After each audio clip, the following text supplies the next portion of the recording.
জাতীয় সংসদ নির্বাচনের তফসিল ঘোষণা করা হয়েছে। আগামী বছরের 7ই জানুয়ারি এই নির্বাচন অনুষ্ঠিত হবে বলে নির্বাচন কমিশন ঘোষণা করেছে। তো একটা জিনিস আমি বুঝতেই পারছি না, এখনো 24 ঘন্টা হয়নি, এর মধ্যে আমি কিছু প্রতিক্রিয়া দেখলাম। বিভিন্ন জন বিভিন্ন টেলিভিশনে গণমানুষের কিছু প্রতিক্রিয়া প্রকাশ করেছে। সেই প্রতিক্রিয়াগুলো আমার ধারণা আপনারাও দেখেছেন। সেখানে কমন যে জিনিসটা ছিল, সাধারণ মানুষ যে জিনিসটা বলেছেন, সেই জিনিসটা এমন যে তারা বলতে চাচ্ছেন যে নির্বাচন একটা আনন্দমুখর কাজ, একটা উৎসবমুখর বিষয়। 5 বছরে একবার আসে, আমরা ভোটাধিকার প্রয়োগ করি। ভোটাররা তাদের নিজেদের যে গত 5 বছরের অভিজ্ঞতা এবং আগামী 5 বছরের জন্য তারা কাকে চান এগুলো নির্ধারণ করেন। এবং এ সময় যদি সকল প্রার্থী থাকতো, যদি সকল দলই অংশ নিত, তাহলে সেটা আরও ভালো হতো। এই হলো বেসিক কথা। এটা যার যার ভাষায় যার যার মতো করে সবাই প্রকাশ করেছে। এবং যদি এরকম হতে থাকে, মানুষ যদি ফিল করতে থাকে যে একটা বড় দল অথবা একটা বড় দলের সঙ্গে আরও অনেকগুলো দল এই নির্বাচনে আসছে না, তাহলে তারা কিন্তু সেগুলো তাদের মতো করে প্রকাশ করে এবং সেটাকে নির্বাচনকে কিন্তু অর্থবহ করে তোলে না, নির্বাচনের গ্রহণযোগ্যতা কিন্তু বাড়িয়ে দেয় না। এই জিনিসটা মাথায় রাখতে হবে। তাকে অনুকূল পরিবেশও বলা যাবে না। কিন্তু নির্বাচন কমিশন কি বলছেন? তারা বলছেন যে খুবই নির্বাচনের জন্য খুবই একটা অনুকূল পরিবেশ নাকি দেশে এখন বিরাজ করছে, এটা ওনারা বলছেন। তো অনুকূল পরিবেশ বলতে কি বোঝা যায়? আজকের পত্রিকায় দেখলাম, বেশ কয়েকটা পত্রিকায় দেখলাম যে তফসিল ঘোষণা যখন করা হবে সে সময়, মানে যখন তারা জাতির উদ্দেশ্যে প্রধান নির্বাচন কমিশনার ভাষণ দেবেন, সেই সময় দেখলাম আগারগাঁওয়ে নির্বাচন কমিশনের আশেপাশে সারিবদ্ধভাবে বিজেপি প্রহরা আছে। তার মানে বিজেপির প্রহরার মধ্যে দিয়ে চিফ ইলেকশন কমিশনারকে জাতির উদ্দেশ্যে ভাষণ দিতে হলো, তফসিল ঘোষণা করতে হলো। বিজেপি প্রহরা কি নির্বাচন কমিশনের সামনে সবসময় থাকে?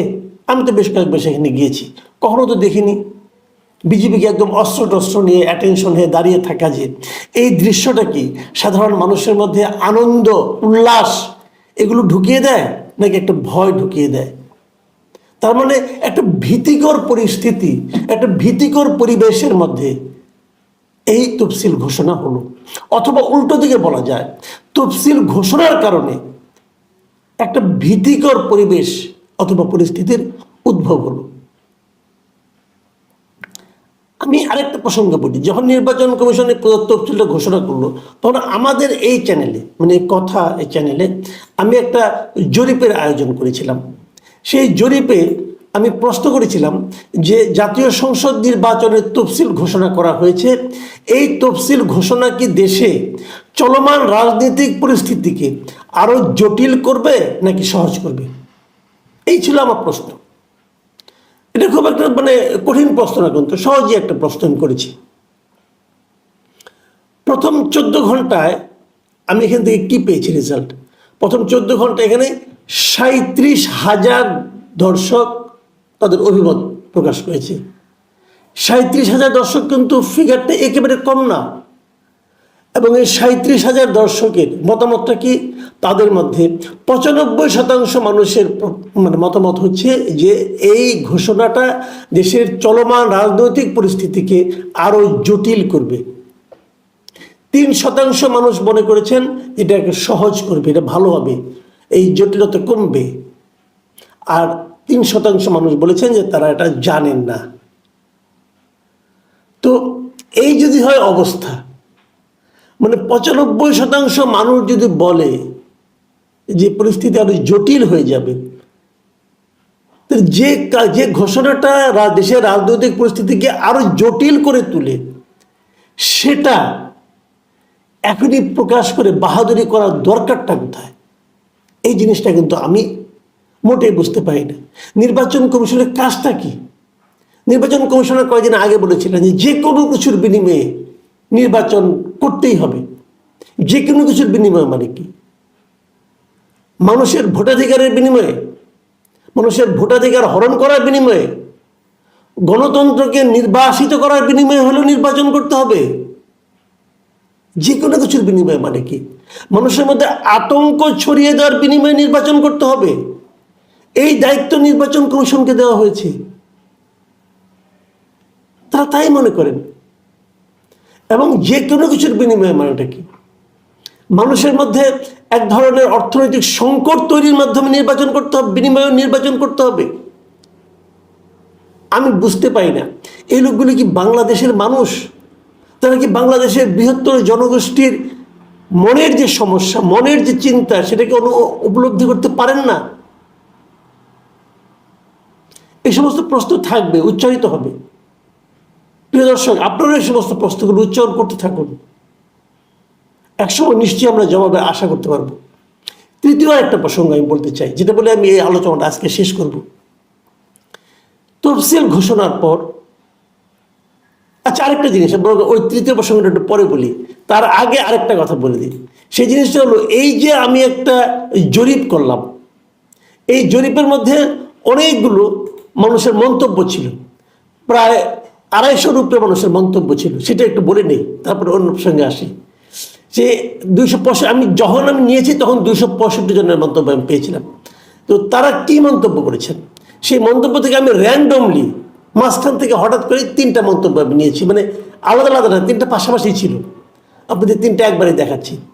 মিস্টার রুহুল আনোয়ার নামে একজন লোক লিখেছেন যে বর্তমান পরিস্থিতিতে আগামী নির্বাচন 14 ও 18-র মতোই হবে, এর ব্যতিক্রম আশা করি না। এটা মিস্টার রুহুল আনোয়ার উনি লিখেছেন।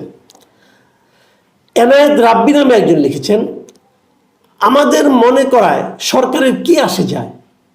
এই যে আমরা প্রশ্ন করেছিলাম যে আপনি কি মনে করেন, জটিল করবে না সহজ করবে? এনায়েত রাব্বির মন্তব্য হলো, আমরা কি মনে করলাম বা না করলাম, তাদের সরকারের কি আসে যায়, তারা তো তাদের মতোই চলবে।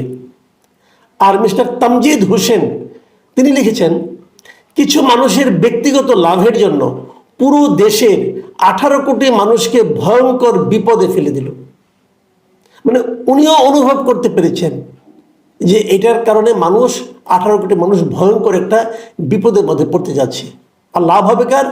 কিছু মানুষ তাদের ব্যক্তিগত পর্যায়ে লাভ হবে, আর কারো লাভ হবে না। এই হলো সাধারণ মানুষের অনুভূতি এই নির্বাচন নিয়ে, এই তফসিল নিয়ে। আচ্ছা, আমি এখন শেষ যে প্রসঙ্গটা বলে শেষ করব, সেই প্রসঙ্গটা হলো, আমরা দেখলাম যে তফসিল ঘোষণার পরপরই দেশের বিভিন্ন জায়গায় আওয়ামী লীগের পক্ষ থেকে এক ধরনের আনন্দ মিছিল করা হয়েছে, বিজয় মিছিলও বলতে পারেন। আমি বুঝতে পাই না এই তফসিল ঘোষণার সঙ্গে আনন্দ মিছিলের সম্পর্কটা কোথায়? ঢাকাতেও হয়েছে, কেন্দ্রীয় পর্যায়ে হয়েছে, এতে আনন্দ মিছিলের সম্পর্কটা কোথায়? মানে তফসিল ঘোষণা কি কোনো বিজয়? একটা নির্বাচন কিভাবে হবে, নির্বাচন কবে হবে, সে কথাটা বলা হয়েছে। কবে মনোনয়নপত্র দাখিল করতে হবে, কবে প্রতীক বরাদ্দ হবে, কবে প্রত্যাহার করতে হবে, এই সমস্ত একটা নির্বাচন কমিশন। তো এর মধ্যে বিজয়টা কোথায়?